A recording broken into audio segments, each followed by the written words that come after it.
வணக்கம். இந்த மிளகாய் நடவு செய்த இடம் மிக முக்கியமான பதிவு. அதிகமான உழவு போட்டோம்னா களைகள் குறையும் அப்படின்னு நம்ம சொல்லுவோம் பொதுவாக. இது நடவு செஞ்சு சும்மா ஒரு 10 நாள் கூட ஆகலை. ஏன்னா களையை பார்த்தா ஏற்கனவே தக்கப்பூண்டை போட்டு நல்லா மடக்கி உழவு ஓட்டியிருக்கோம்.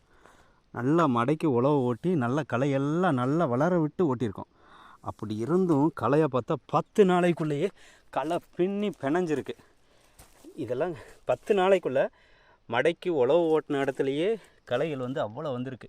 இப்போ நான் திரும்பவும் வரிசை நடவு போட்டதுனால சந்தோஷம், இது நல்லதாக போச்சு. இல்லைன்னா நார்மல் நடவு போட்டிருந்தேன்னா சிக்கலில் மாட்டியிருப்பேன்.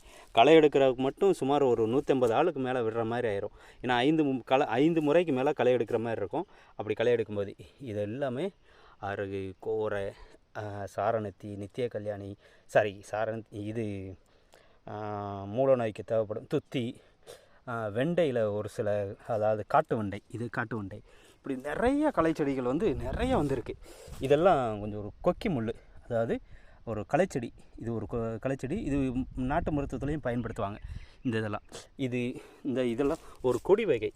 இது ஒரு காய், தக்காளி குடும்பத்தை சேர்ந்தது. இது தக்கப்பூண்டு. இப்படி வரிசையாக சொல்லிகிட்டே போகலாம். இது காட்டுக்கீரை.